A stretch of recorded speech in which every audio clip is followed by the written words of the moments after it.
చేసుకోండి అయినా సమాచార హక్కు చట్టం కింద పిటిషన్ వేసి వివరాలు సంపాదించి వాటి ఆధారంగా ఇవాళ ఈ అభియోగాలు చేస్తున్నారు. ఇటువంటి కుల వివక్ష కమిషన్లో ఉందనడం ఎంతవరకు హేతుబద్ధం? కొంతమందికి రాత పరీక్షలో ఎక్కువ, ఇంటర్వ్యూలు తక్కువ, అలాగే రాత పరీక్షలో తక్కువ, ఇంటర్వ్యూలు ఎక్కువ మార్కులు వచ్చే అవకాశాలు అసలు లేవా? ఒకవేళ ఏదైనా అక్రమం జరిగితే అది కుల ప్రాతిపదిక మీద లేక లంచాల వల్ల అసలు అభ్యర్థులు ఇంటర్వ్యూలకు వచ్చే ముందు బోర్డుకు వారు రాత పరీక్ష మార్కులు తెలియడం ఎంతవరకు సమ్మతం జరుగుతుందా?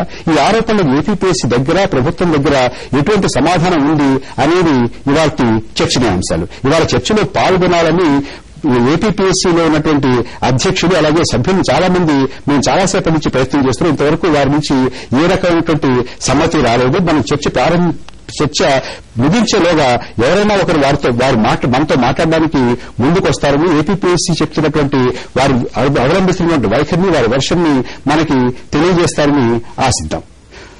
సునంద్ గారు, మీరు సమాచార హక్కు చట్టాన్ని ఉపయోగించుకుని ఎవరికి ఎన్ని మార్కులు రాత పరీక్షలో వచ్చాయి, ఎన్ని మార్కులు ఇంటర్వ్యూలో వచ్చాయి అని తీసుకున్నారు. అసలు మొట్టమొదటిగా ప్రాథమికంగా మేము అడగాల్సినటువంటిది ఇది చాలా తీవ్రమైన ఆరోపణ. ఇంతవరకు యూపీఎస్సీ ఇన్నాళ్లుగా పరీక్షలు నిర్వహిస్తున్నా కూడా అగ్రవర్ణాలకి లేకపోతే బీసీలకి, ఎస్సీలకి, ఎస్టీలకి ఇలాంటి వివక్షత ఉంది అనేటటువంటి మాట ఎప్పుడూ ఇంతవరకు రాలేదు. ఆంధ్రప్రదేశ్లో కూడా ఎటువంటిది రాలేదు. మీరు ఈ రకమైన ఆరోపణలు చేస్తున్నారు. ఒకటి, మీకు ఈ అనుమానం ఎందుకు వచ్చింది?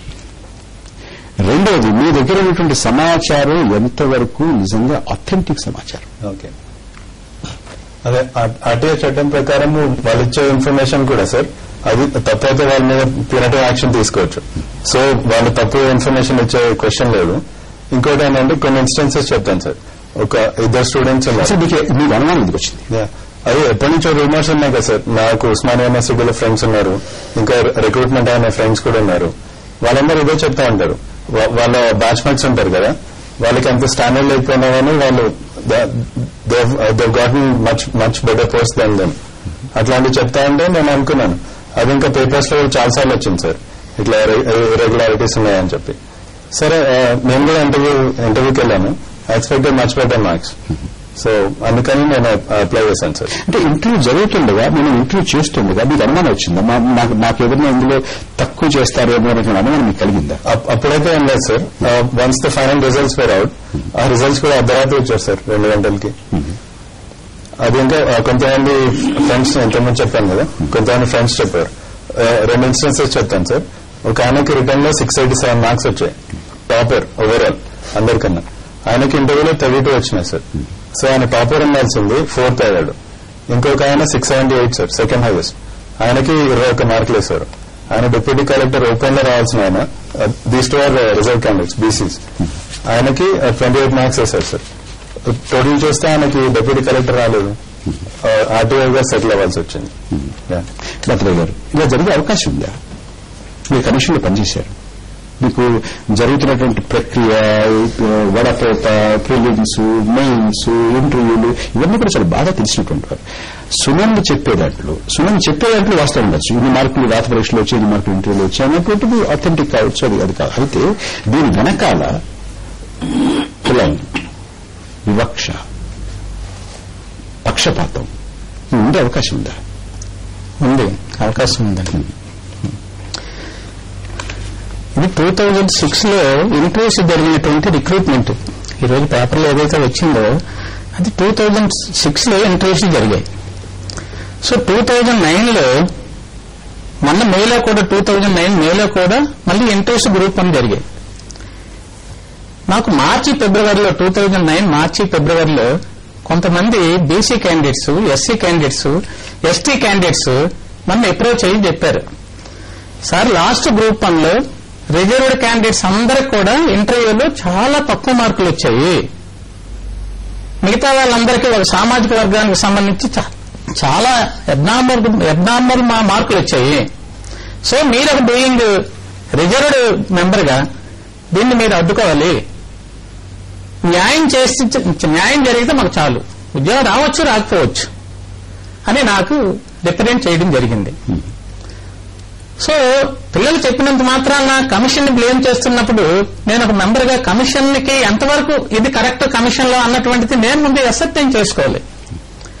అందుకు నేనేం చేశానంటే మార్చిలో నేను కమిషన్ మీటింగ్ లో నేను అడిగా, మాకు 2006 లో జరిగినటువంటి ఇంటర్వ్యూస్ సంబంధించి ఎంతమంది క్యాండిడేట్స్ అపీర్ అయ్యారు, వాళ్ళకి కమ్యూనిటీ వారీగా నాకు hall ticket number, return marks, interview marks నాకు విడివిడిగా కావాలి అని అడిగా.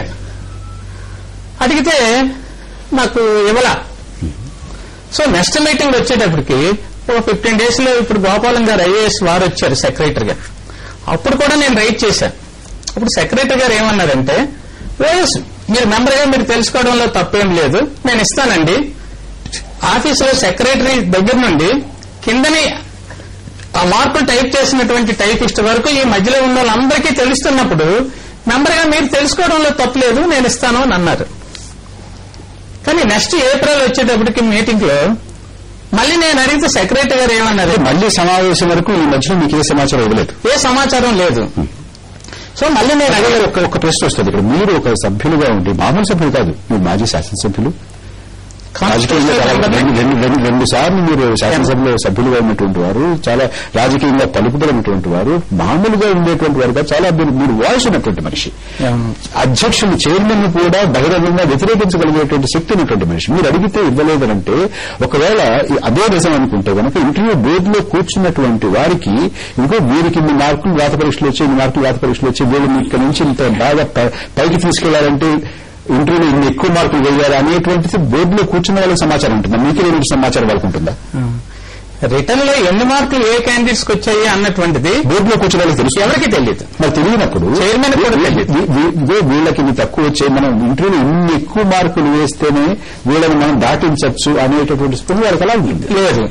సూర్యనారాయణ గారు కదా, అసలు సునంద్ అనేది అంటే సునంద్ చెప్పినటువంటి అంకెలు కరెక్టే కావచ్చు, కానీ ఇందులో ఇంటర్వ్యూలో ఎక్కువ మార్కులు వేస్తే వీళ్ళను కాస్త బయటకు గట్టెక్కించవచ్చు, ముందుకు తీసుకురావచ్చు అనేటటువంటి సమాచారం బోర్డులో ఇంటర్వ్యూలో చేసేటటువంటి వారికి తెలిసి చేసినటువంటిదా? ఇందులో పక్షపాతం ఉందా, లేకపోతే వాళ్ళు ఇంటర్వ్యూలో బాగా చేసి ఉండొచ్చా?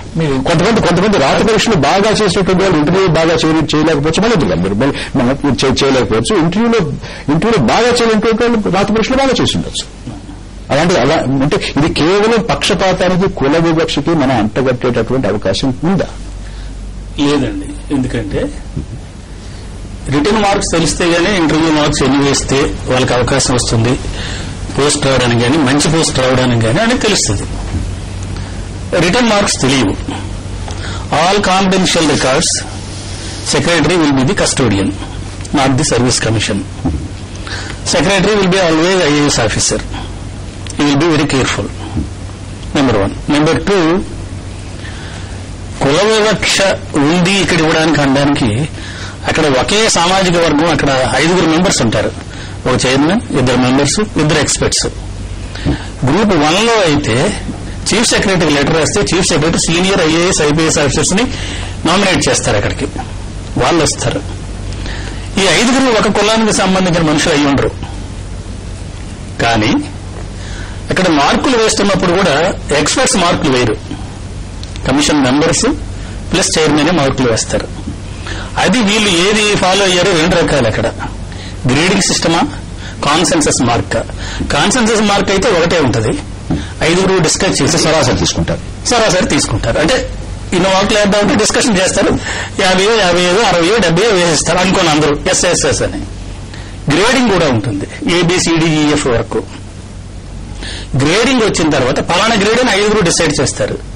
గ్రేడ్ లో 5 మార్క్స్, 71 to 75, 76 to 80 అలాగా గ్రేడ్ 5-6 కింద వరకు. దాంట్లో మరలా మెంబర్స్, చైర్మన్ ఎవరి మార్కులు వాళ్ళు వేస్తారు, అవి విత్ ఇన్ ది గ్రేడ్. ఆ 3 యావరేజ్ చేసి అప్పుడు ఆ మార్క్ వేస్తారు. అది గ్రేడింగ్ సిస్టమ్. ఈ రెండిట్లో వీళ్ళు ఏది ఫాలో అయ్యారో తెలియదు. ఏది ఫాలో అయినా కూడా ఇదిగో ఈ కులం వాళ్ళకి మనం తక్కువ వేద్దాం, ఈ కులం వాళ్ళకి మనం ఎక్కువ వేద్దాం అనేటువంటిది సూత్రప్రాయంగా సాధ్యమా? సూత్రప్రాయంగా సాధ్యం కాదు. ఎందుకంటే అభ్యర్థులు ఇంటర్వ్యూకి వచ్చినప్పుడు అక్కడ మీకు క్యాస్ట్ కూడా ఉండదు. ఇచ్చినటువంటి లిస్టులో ఇప్పుడు వీళ్ళు పెడుతున్నారేమో అయితే తెలియదు, కానీ అంతకుముందు కంప్లీట్ గా క్యాస్ట్ తీసేశాం. ఎస్సీయా, ఎస్టీయా, బీసీయా, ఓసీయా అనేది అసలు ఆ లిస్ట్ లో ఎవరి దగ్గర ఉండదు. పేరుని పెట్టుకుని ఉండడానికి వీలు లేదు. పేరుని పెట్టుకుంటే ఉంటే ఉండొచ్చు, ఉంటే ఉండొచ్చు కదా. ప్రొఫెసర్ శ్రీరామ్ గారు ఒక చిన్న గ్రామం తీసుకున్న గ్రామం తర్వాత ఈ విషయంలో మరింత లోతుగా వెళ్దాం. అసలు అభ్యర్థి యొక్క కులాన్ని బట్టి మార్కులు వేసేటటువంటిది సూత్రప్రాయంగా సాధ్యమవుతుందా? అంతవరకు రాత పరీక్షలో ఏ రకమైనటువంటి మార్కులు సాధించారు, ఎలా గట్టెక్కించవచ్చు అనేటటువంటి చర్చ సభ్యుల్లో, ఇంటర్వ్యూ బోర్డులో ఉన్నటువంటి వాళ్ళు జరుగుతుందా? కుల వివక్ష సాధ్యం అనేటువంటి విషయం మీద మరింత లోతుగా చర్చిద్దాం.